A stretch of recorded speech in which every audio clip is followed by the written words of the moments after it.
أعوذ بالله من الشيطان الرجيم. بسم الله الرحمن الرحيم. الحمد لله الذي له ما في السماوات وما في الأرض وله الحمد في الآخرة وهو الحكيم الخبير. يعلم ما يلج في الأرض وما يخرج منها وما ينزل من السماء وما يعرج فيها وهو الرحيم الغفور. وقال الذين كفروا لا تأتينا الساعة قل بلى وربي لتأتينكم عالم الغيب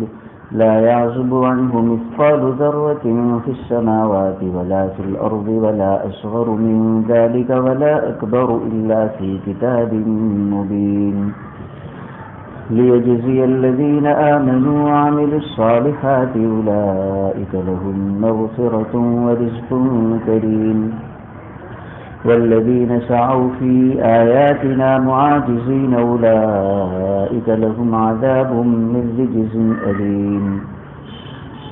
ويرى الذين أوتوا العلم الذي أنزل إليك من ربك هو الحق ويهدي إلى صراط العزيز الحميد. وقال الذين كفروا هل ندلكم على رجل ينبئكم إذا مزقتم كل ممزق إنكم لفي خلق جديد. أفترى على الله كذبا أم به جنة بل الذين لا يؤمنون بالآخرة في العذاب والضلال البعيد. أفلم يروا إلى ما بين أيديهم وما خلفهم من السماء والأرض إن نشأ نخسف بهم الأرض أو نسقط عليهم كسفا من السماء إن في ذلك لآية لكل عبد منيب. صدق الله العظيم.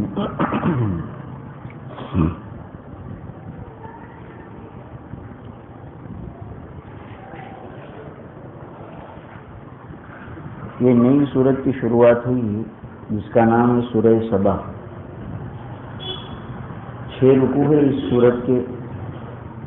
اور ہجرت سے پہلے مکہ مکرمہ کی زندگی میں یہ سورت نازل ہوئی ہے.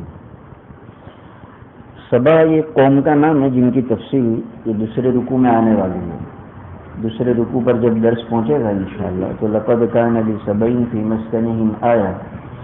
یہ قوم سبا کون تھے, کس زمانے میں تھے, ان کے کیا حالات اور تفصیلات ہیں, وہ دوسرے رکوع میں انشاءاللہ آ جائیں گی تفصیل.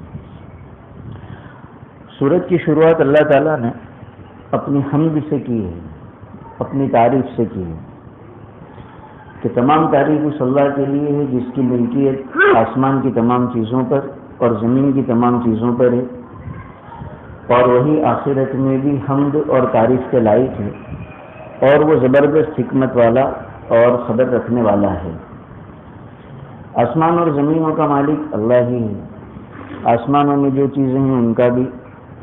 چاہے جاندار ہو چاہے بے جان ہو, فرشتے ہیں, سیارات ہیں, اور زمین میں بھی جو کچھ ہے جاندار ہو بے جان ہو, سب پر مالک ہی اللہ کی ہے. سب کا مالک اللہ ہے. کائنات کی ہر چیز اس کی مملوک ہے. تو جو اتنا بڑا مالک ہے اور عظیم کمالات کا جو حامل ہے تو تعریفیں اسی کے لیے ہونی چاہیے. اور دنیا میں تو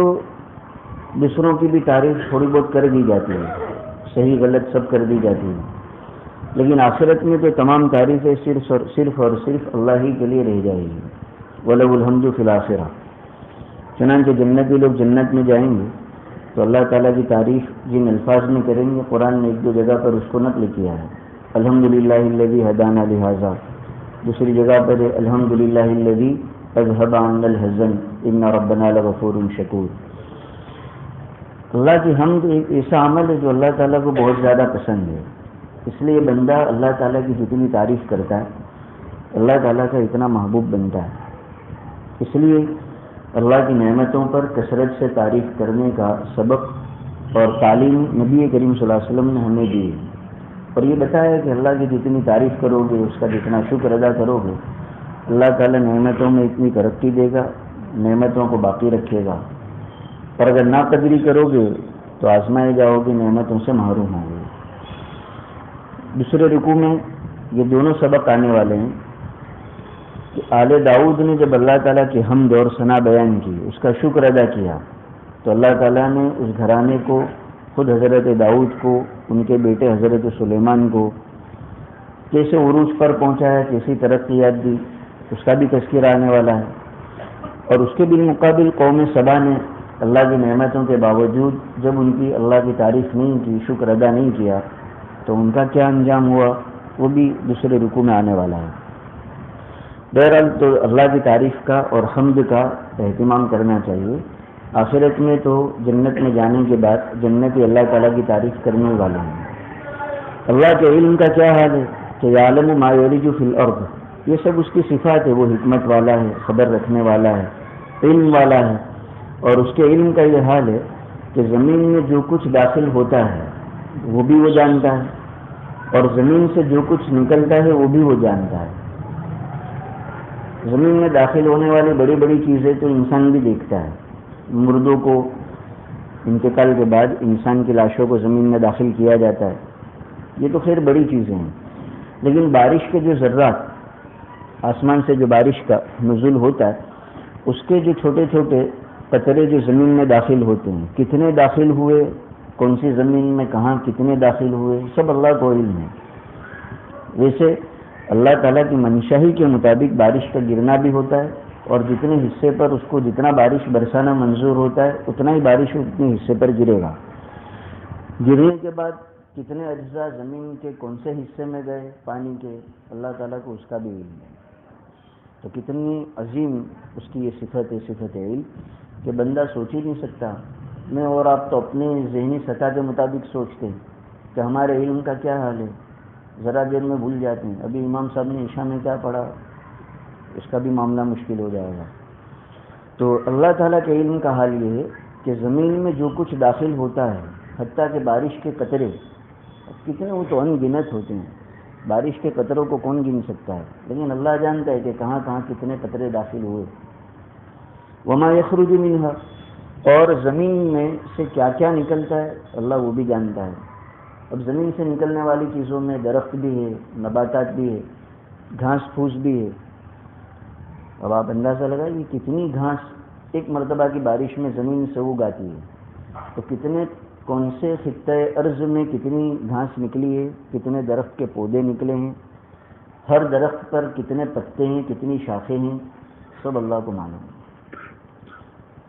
یہ اس کا علم کتنا وسیع ہے وہ بتانا ہے، اس لیے کہ آگے کفار کا جو ایک بنیادی نظریہ تھا جو وہ اسلام اور مسلمین پر پہلے سے کرتے آ رہے ہیں، مرنے کے بعد کی زندگی کا انکار، کیونکہ اس کو ثابت کرنا ہے آگے کی آیتوں میں، اس لیے اللہ تعالیٰ نے پہلے اپنے علم کا تذکرہ کیا کہ ہمارے علم کا حال اور اس کی وسعت، اس کا احاطہ اتنا پھیلا ہوا ہے کہ زمین میں جو کچھ بارش کے قطرات داخل ہوتے وہ بھی ہمارے علم میں ہیں، زمین سے جو کچھ سبزہ گھاس پھوس نکلتے ہیں وہ بھی ہمارے علم میں ہیں۔ وما ينزل من السماء، اور آسمان سے جو کچھ اترتا ہے، بارش بھی آ گئی، ملائکہ اور فرشتوں کا آنا بھی آ گیا، کتنے فرشتے اترے، کون کون اترے، سب اللہ کے علم میں ہیں۔ اور وما يعرج فيها، آسمان میں کیا کیا چیزیں عروج کر کے چڑھ کر کے جاتی ہے، فرشتوں کا جس طرح نزول ہوتا ہے فرشتوں کا عروج بھی ہوتا ہے، تو اللہ وہ بھی جانتے ہیں۔ اور انسان جو اعمال کرتا ہے، اچھا اعمال، وہ بھی آسمان پر چڑھتے ہیں، تو روزانہ روئے زمین پر کتنے لوگ ہیں جو اعمال کر رہے ہیں، اللہ تعالیٰ کی طرف ان اعمالوں کا صعود اور چڑھنا ہوتا ہے، اللہ وہ بھی جانتے ہیں۔ تو علم کی وسعت اور علم کے احاطے کا کچھ اندازہ کروانا ہے ان آیتوں میں، کہ اس ذات کی صفت علم کی قدرت کا اندازہ لگاؤ کہ وہ جو کچھ زمین میں داخل ہوتا ہے اس سے بھی واقف ہے، جو زمین سے نکلتا ہے اس سے بھی واقف ہے، جو آسمان سے اترتا ہے اس سے بھی واقف ہے، اور جو آسمان میں چڑھ کر کے جاتا ہے، چاہے ملائکہ ہو چاہے انسان کے اعمال ہو، اللہ اس سے بھی واقف ہے۔ پھر بھی دنیا میں کتنے لوگ ہیں جو اللہ تعالیٰ کی اس قدرت کو، اس صفت کو، بلکہ کتنے تو اس کے وجود کو، اس کی وحدانیت کو نہیں مانتے۔ تو اس کا مقتضا تو یہ تھا، تقاضا یہ تھا کہ ایسے لوگوں کو فوراً ختم کر دیا جائے، لیکن وہ چونکہ بڑی رحمت والا ہے اس لیے فوراً ختم نہیں کرتا، بلکہ بخشنے والا بھی ہے۔ ایسے مجرم بھی جب آئندہ چل کر توبہ کر لیتے ہیں اللہ تعالیٰ معاف کر دیتا ہے۔ یہ تو اللہ تعالیٰ کی صفات کے بارے میں ہوا۔ اب آگے جو کفار کا ایک اہم نظریہ جس کی قرآن نے جگہ جگہ پر تردید کی ہے، یعنی آخرت کا انکار، مرنے کے بعد دوبارہ پیدا ہونے کا انکار۔ اسلام کی جو 3 بنیادی چیزیں ہیں، توحید، رسالت اور آخرت، کفار اور مشرکین یہ تینوں ہی کے منکر تھے، اور اس میں ان کا سب سے زیادہ انکار یہ مرنے کے بعد کی زندگی پر تھا۔ وہ ان کی سمجھ میں ہی نہیں آتا تھا، اس لیے کہ وہ اپنی عقل سے سوچتے تھے کہ ایک آدمی جب مر گیا،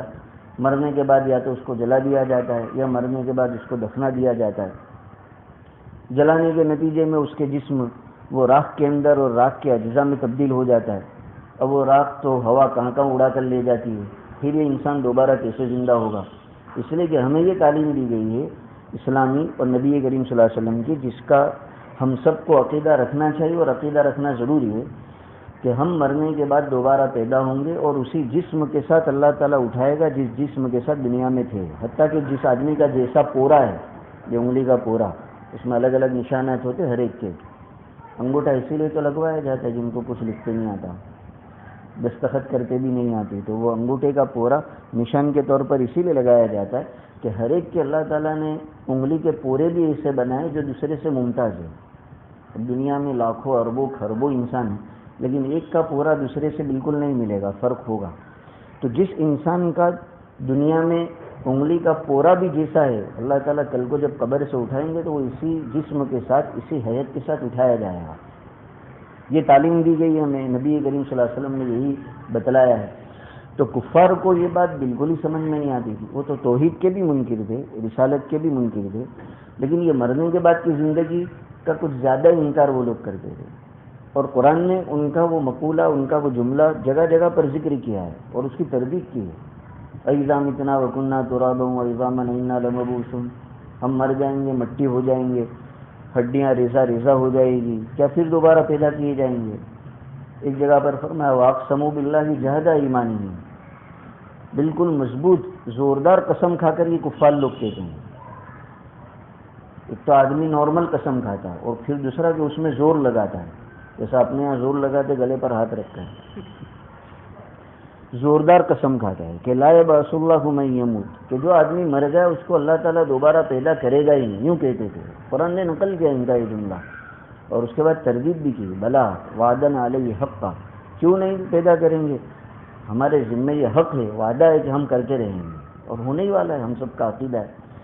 تو یہ جو مرنے کے بعد کی زندگی کا یہ کفار جو انکار کرتے تھے، قرآن میں کئی آیتوں میں اللہ تعالیٰ نے اس کی تردید کی ہے اور مرنے کے بعد دوبارہ پیدا ہونے کو ثابت کیا ہے۔ اس لیے اسلام کے بنیادی عقائد میں سے یہ عقیدہ ہے کہ یہ جو دنیا کی زندگی یہی سب کچھ نہیں ہے، بلکہ مرنے کے بعد کی ہمیشہ کی زندگی ہے، اور اسی زندگی کی یہاں تیاری کرنی ہے۔ اور یہ آخرت کا استحضار ایک ایسا عقیدہ ہے کہ انسان کو صحیح زندگی پر لانے میں بہت بڑا معین اور مددگار ہے۔ اس لیے جو لوگ مرنے کے بعد کی زندگی کا خیال رکھتے ہیں تو وہ نافرمانی بھی نہیں کرتے ہیں، یا ہو جاتی ہے تو فوراً توبہ اور استغفار کرتے ہیں، اس لیے کہ ان کو معلوم ہے یہ دنیا میں ہم نے اگر مزہ کیا بھی ہے، نفس کے مطابق اپنے آپ کو چلایا، شیطان کے بہکاوے میں آ کر غلط کام کیے، تو آنکھ بند ہوگی اور پھر ہمیشہ کی زندگی میں اس کا جواب دینا پڑے گا۔ تو آدمی کو جب اس کا خیال رہتا ہے، دل و دماغ میں اس کا استحضار رہتا ہے، تو تقوی والی زندگی بھی اس کے لیے آسان ہو جاتی ہے۔ اسی لیے جو لوگ کھلم کھلا معاشی میں، اللہ تعالیٰ کی نافرمانی میں زندگی گزار رہے ہیں، تو یہ وہ لوگ ہیں جو غفلت میں پڑے ہوئے ہیں، چاہے زبان سے انکار نہ کرتے ہو،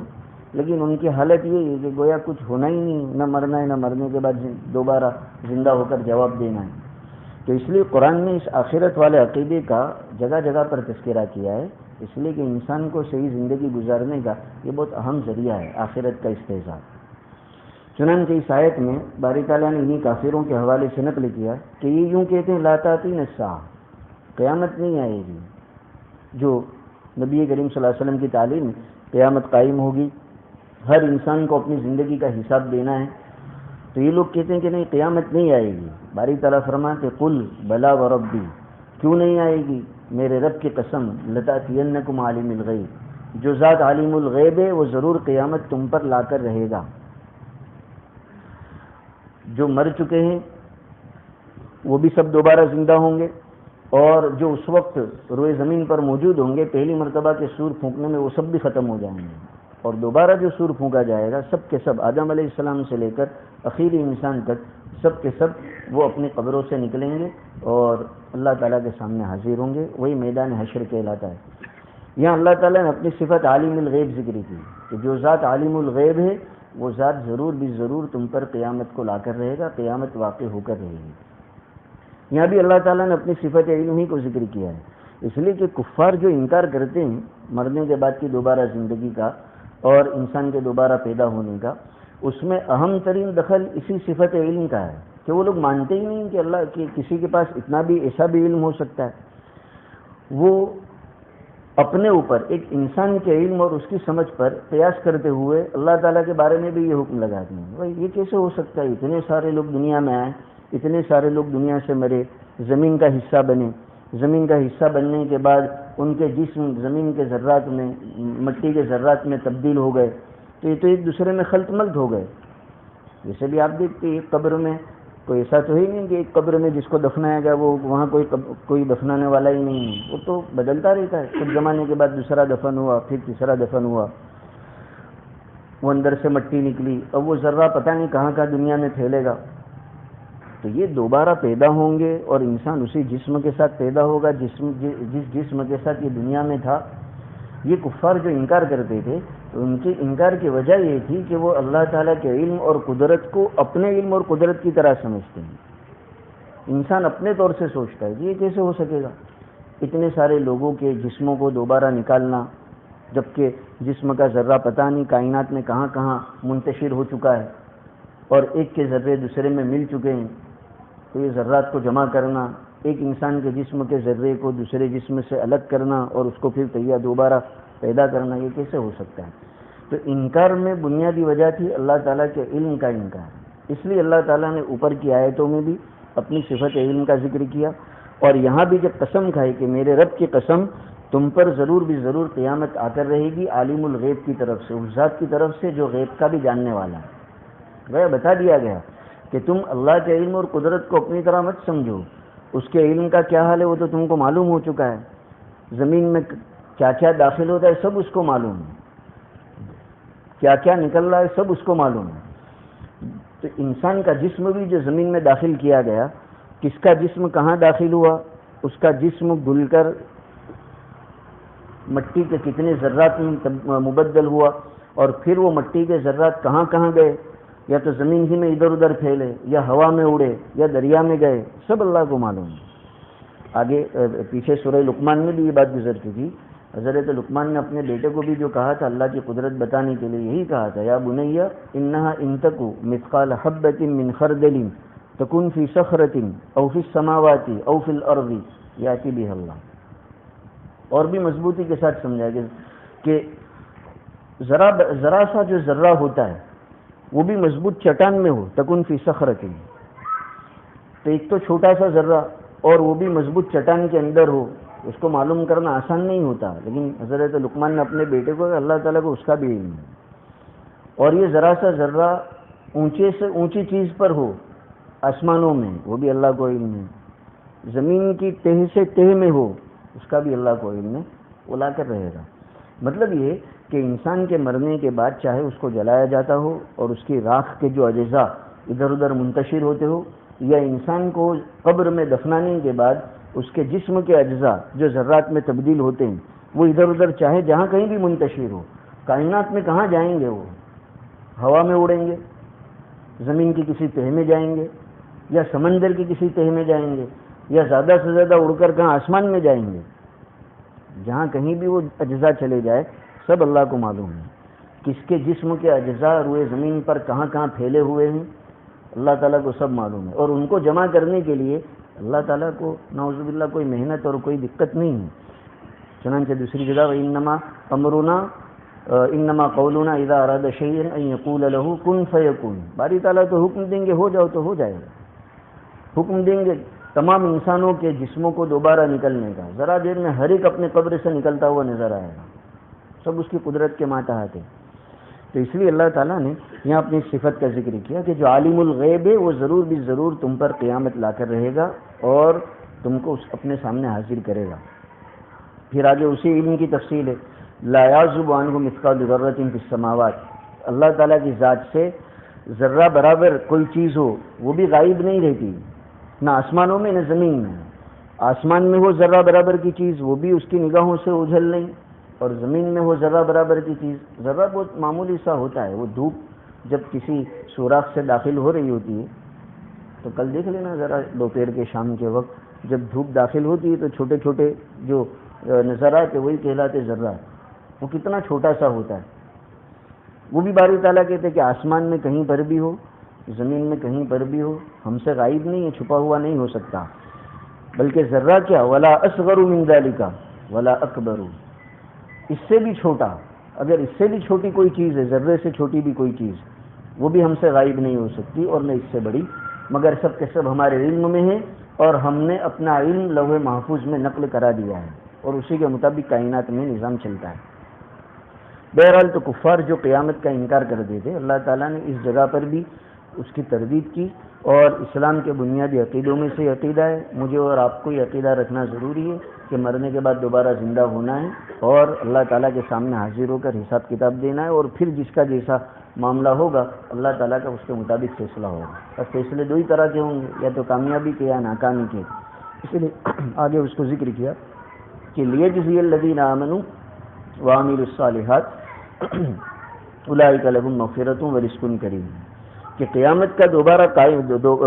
کا قائم ہونا اور انسان کا دوبارہ زندہ ہونا یہ عین ترین حکمت ہے، تاکہ ایمان والوں کو اور اچھے اعمال کرنے والوں کو اللہ تعالیٰ بہترین بدلہ دے،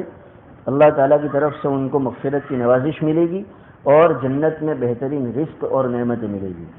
اور اس کے بالمقابل جنہوں نے دنیا میں ہماری آیتوں کو مٹانے کے لیے اور ہم کو گویا عاجز کرنے کے لیے صحیح کی اور کوشش کی، آیتوں کو مٹانا مطلب آیتوں میں شکوک اور شبہات ڈالنا، قرآن کا انکار کرنا، دوسرے لوگوں کو بھی اس میں وسوسوں میں اور شکوک اور شبہات میں مبتلا کرنا کہ یہ تو نعوذ باللہ جادو والا کلام ہے،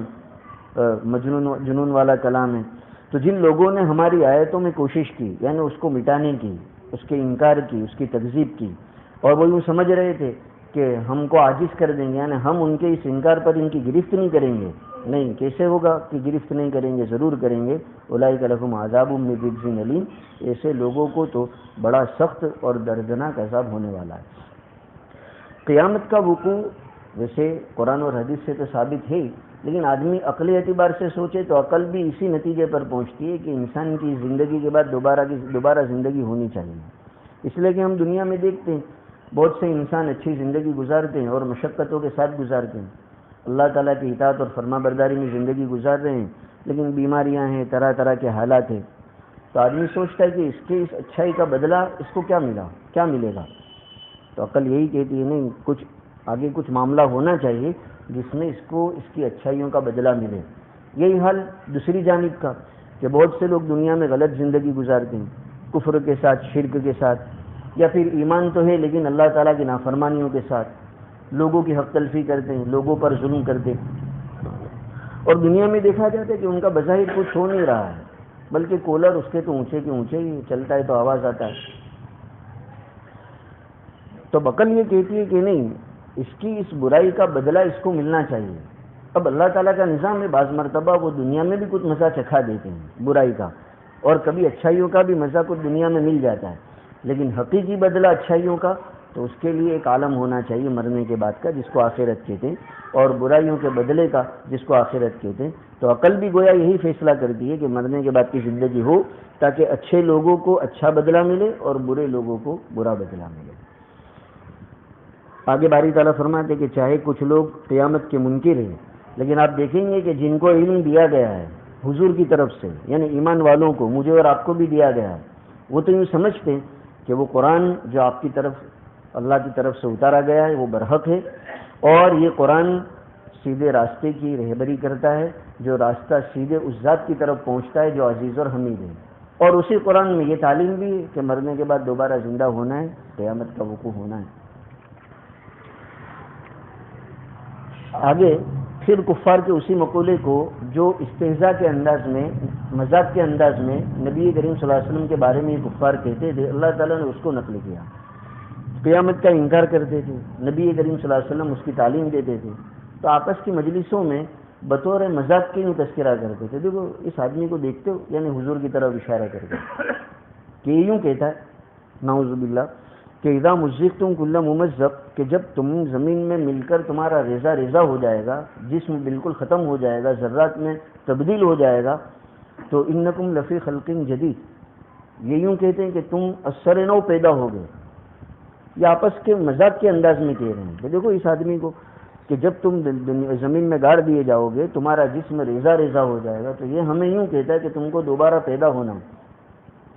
ایسا معلوم ہوتا ہے، یہ کفاری کہہ رہے ہیں بطور استہزاء کے، ایسا معلوم ہوتا ہے کہ افطرا علی اللہ کذبا، یہ اصل میں تھا افطرا، ایسا معلوم ہوتا ہے کہ اللہ پر جھوٹ بہتان باندھتا ہے، چونکہ نبی کریم صلی اللہ علیہ وسلم یہ تعلیم اللہ کی طرف سے دے رہے تھے کہ بھائی اللہ تعالیٰ کا حکم ہے، اس نے بتایا ہے کہ مرنے کے بعد دوبارہ پیدا ہونا ہے، تو یہ کفار کہتے تھے کہ ایسا معلوم ہوتا ہے کہ اللہ پر اس نے جھوٹ گھڑ لیا ہے، سمجھ میں تو آتا نہیں آدمی کیسے پیدا ہوگا ذرہ ذرہ ہو جانے کے بعد، یا پھر ایسا معلوم ہوتا ہے کہ ہم بھی جنہ، کہ نعوذ باللہ ان کی عقل ہی میں خلل ہے، مجنون ہے، یعنی کہنا ہی چاہتے یہ کفار آپس میں مذاق کے انداز میں کہ یہ تو عقل میں آنے والی چیز نہیں ہے، آدمی کے مرنے کے بعد ختم ہو جانا اور اس کے بعد دوبارہ پیدا ہونا عقل میں آنے والی بات نہیں ہے، تو یا تو پھر یہ آدمی اللہ کی طرف نسبت کرتے ہوئے اللہ پر جھوٹا بہتان باندھ رہا ہے، یا پھر یہ بہکی بہکی باتیں کر رہا ہے، معلوم ہوتا ہے کہ اس میں عقل ہی نہیں ہے۔ یہ کفار اس طرح کا نبی کریم صلی اللہ علیہ وسلم کی اس تعلیم کا مذاق اڑاتے تھے، اس کو یہاں قرآن نے نقل کیا کہ کافر لوگ یوں کہتے هل ندلکم علی رجل، کہ ہم تم کو ایسا شخص بتلاوے، آپس میں کہتے تھے، رجل سے مراد حضور، کہ ینبئکم، جو یوں خبر دیتا ہے تم کو کہ اذا مزقتم کل ممزق، جب تم مکمل ریزہ ریزہ ہو جاؤ گے، قبر میں آدمی مکمل ریزہ ریزہ ہو جاتا ہے، کچھ اللہ کے بندے ہیں جن کا جسم قبر میں بھی صحیح سالم رہتا ہے، باقی تو عام حالت یہی ہے کہ جس کو بھی دفنایا جاتا ہے کچھ مدت کے بعد وہ جسم ریزہ ریزہ ہو کر مٹی کے اجزاء میں مل جاتا ہے، تو کیا کہتا ہے یہ آدمی تم کو کہ جب تم مکمل ریزہ ریزہ ہو جاؤ گے تم کو اثر نو جنم لینا ہے، نیا جنم اور نئی تخلیق ہونی ہے، اور پھر اللہ تعالیٰ کے سامنے حاضر ہونا ہے، تو یا تو یہ اللہ تعالیٰ پر نعوذ باللہ جھوٹا بہتان باندھ رہا ہے، یا پھر یہ کہ اس کو جنون ہے۔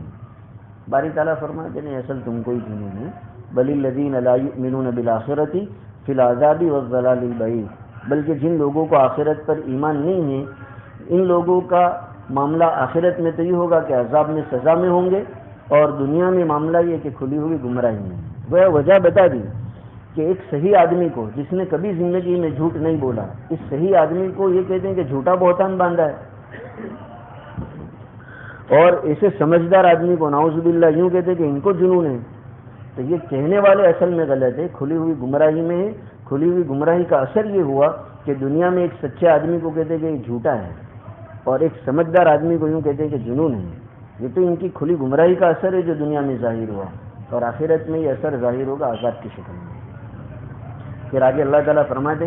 دوبارہ پیدا ہونے کے معاملے میں ان کم عقلوں کو سمجھ میں نہیں آ رہا ہے، تو یہ نہیں دیکھتے اپنے پیچھے اور آگے آسمانوں کو زمینوں کو، ہماری قدرت کی نشانیاں کیا ان کو دنیا میں نظر نہیں آتی؟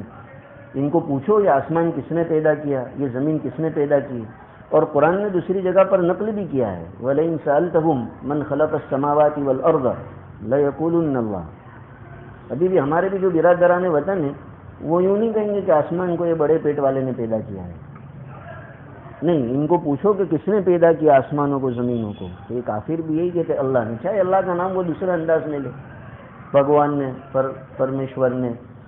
لیکن جن بتوں کی مورتیوں کی پوجا کرتے ان کی طرف تخلیق کی نسبت نہیں کریں گے، تو معلوم ہوا آسمانوں کی زمینوں کی تخلیق کو تو یہ کافر بھی اور مشرک بھی مانتے ہیں کہ اللہ نے پیدا کیا ہے۔ باری تعالیٰ فرماتے کہ جو ذات اتنے بڑے بڑے اجسام کو، جسم والی مخلوق کو، آسمان کتنا بڑا جسم رکھتا ہے، زمین کتنا بڑا جسم رکھتی ہے، سورج ہے، چاند ہے، ستارے ہیں، یہ کائنات سے بڑا بڑا ایک ایک ستارہ ہے، اور آسمان زمینوں سے بڑے، پہلا تمام زمینوں سے بڑا، دوسرا آسمان اس سے بڑا، تو جو ذات اتنے بڑے بڑے جسم والی مخلوقات کو پیدا کرنے پر قادر ہے اور تم بھی مانتے ہو کہ ان کو اللہ نے پیدا کیا، تو انسان کے جسم کی ان بڑے بڑے اجسام کے سامنے کیا حیثیت ہے؟ اس کی چوڑائی کتنی ہے؟ تھوڑا زیادہ ہوتا ہے تو اس کو بھی لوگ دیکھنے آتے ہیں کہ کمر بڑی ہے،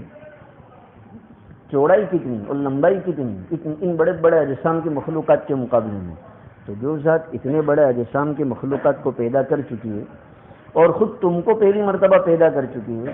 اس کے بارے میں تمہیں تعجب ہو رہا ہے کہ یہ دوبارہ کیسے پیدا کریں گے. اسی کو یہاں کہا کہ یہ ان کو ان کی عقلوں کی خبر لینی ہے. نعوذ باللہ حضور کو کہتے ہیں کہ ان کو جنون ہوا. افلم یروا الی ما بین ایدیہم وما خلفہم من السماء والارض، یہ لوگ نہیں دیکھتے آسمانوں کو، زمینوں کو، جو ان کے آگے بھی نظر آتا ہے پیچھے بھی نظر آتا ہے. آگے بھی دیکھیں گے تو آسمان نظر آئے گا، پیچھے مڑ کر دیکھیں گے تب بھی نظر آئے گا. یہی حال زمینوں کا بھی ہے.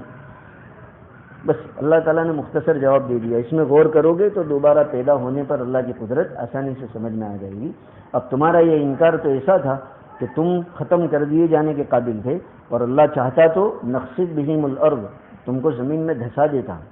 اور نسقط علیہم کسفا من السماء، یا آسمان سے آسمان کا ٹکڑا تم پر گرا دیتا اور تم کو ختم کر دیتا. لیکن اللہ تعالیٰ کی مصلحت ہے، اس نے وقت رکھا ہے، وقت سے پہلے وہ ختم نہیں کرتا، کسی کو پکڑتا نہیں. لیکن ان فی ذلک لآیۃ لکل عبد منیب، جو بندہ اللہ تعالیٰ کی طرف رجوع کرنا چاہے اس کے لیے یہ بڑی نشانیاں ہیں. ان نشانیوں میں غور کر کے اللہ کی طرف وہ رجوع کر سکتا ہے اگر وہ رجوع کرنا چاہتا ہے.